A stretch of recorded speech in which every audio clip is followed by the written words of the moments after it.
Before we start, please hit the like and subscribe to my channel so I can bring you more stories. Thank you. The Unlikely Bond. In the heart of a bustling city, where the streets hummed with the footsteps of thousands and neon lights flickered in the twilight, lived a young man named Theo. He was a solitary figure, not by choice, but because he had always struggled to fit in. People admired his quiet intelligence from afar, but rarely tried to befriend him. Years of isolation had made him skeptical of people's intentions, and he had learned to live within the walls he had built around himself.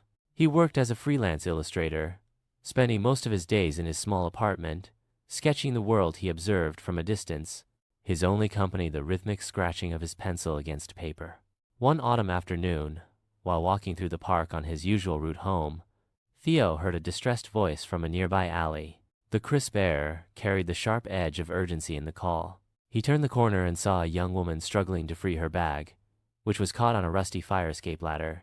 Her auburn hair was disheveled, her dark sweater dusted with brick powder, and frustration was written across her face. "Help! Someone, please!" she called out, tugging in vain. Theo, though often overlooked by others, knew what it felt like to be alone and in need. Without hesitation, he approached.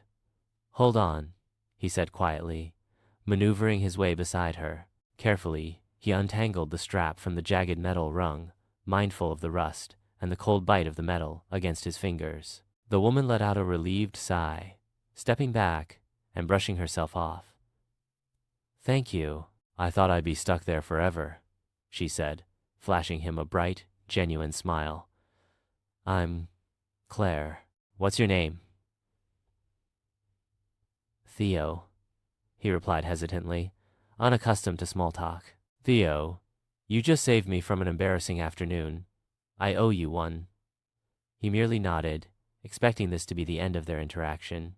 But the next day, as he settled into his usual spot at the corner of his favorite coffee shop, sketchbook in hand, the aroma of roasted beans swirling around him, he heard a familiar voice. "Mind if I join you?" He looked up to see Claire balancing a notebook and a cup of tea, her expression open and inviting. No one had ever asked to sit with him before. After a pause, he gave a small nod.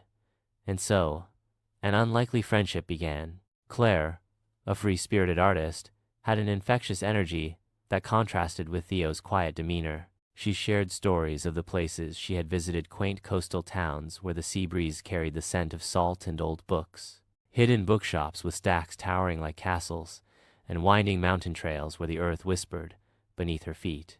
Her words painted pictures in Theo's mind, and for the first time in years, he found himself wanting to share his own thoughts. He told her about the city's quietest corners, the hidden murals only seen by those who paid attention, and the best spots to watch the sunset when the sky burned with amber and crimson. One evening, as they wandered through the city, Claire stopped in front of a building covered in graffiti. The intricate swirls of color and symbols seemed alive in the dim streetlights, a language of the unseen. "I recognize this style," she said, tracing the lines with her fingers. "It's from an artist who disappeared years ago. No one ever found out who they were." Theo's heart pounded. He had spent years leaving small, anonymous works of art throughout the city, expressions of thoughts he could never voice aloud. He had never expected someone to notice, let alone recognize the patterns in them. "Do you like street art?" he asked cautiously. Claire grinned. "I love it. There's something honest about it. The artist isn't looking for fame. They just want to be heard.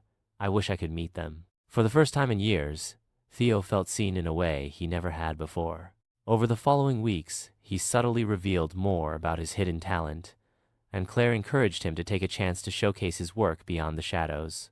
Their friendship, once an unlikely bond, became something more profound.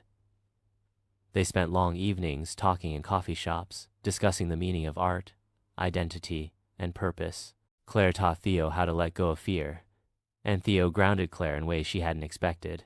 Then, one evening, Claire revealed something of her own. "You know that notebook I always carry?" she asked, as they sat on a park bench, the city skyline glowing in the distance. "It's full of stories I've never shared with anyone, but I want to write a book." Theo's eyes widened slightly. "Why haven't you?" "Fear, I guess," she admitted. "Same reason you never signed your work." The realization struck him. They were mirrors of each other, both hiding in plain sight. That night, they made a pact she would submit her first manuscript, and he would sign his next mural. They held each other accountable, pushing each other towards something greater than themselves. Months passed, and their bond deepened. The city, once a lonely place for Theo, became something different. Claire's book was accepted by a small publishing house, and Theo's murals began to attract attention, sparking curiosity about the once anonymous artist. But just when everything seemed to be falling into place, Theo discovered something that changed everything. Late one evening, he received an anonymous email containing photographs of his artwork, ones he had never shared. Alongside them was a cryptic message: "You're not as invisible as you think." Confused and unnerved, he confronted Claire, only to find that she had received a similar message about her unpublished book drafts. Someone had been watching them, someone who knew their secrets. As they delved deeper, they realized a mysterious figure had been following them, tracking their progress. But why? Had they inspired someone? Or had they uncovered something they weren't supposed to? Determined to uncover the truth, they followed the breadcrumbs, piecing together clues hidden in the city's streets. They discovered that the sender of the emails was an old friend of Claire's, a journalist named Elias, who had been investigating underground art movements. Elias believed their work was connected to something bigger, something hidden beneath the city's facade.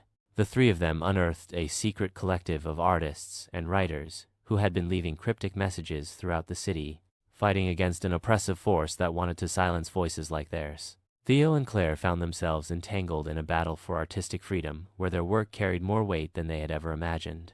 The city, it seemed, held more secrets than either of them had ever imagined. And as they stood before their next challenge, their friendship became not just about art and words, but survival, and the fight to make their voices heard in a world that sought to silence them.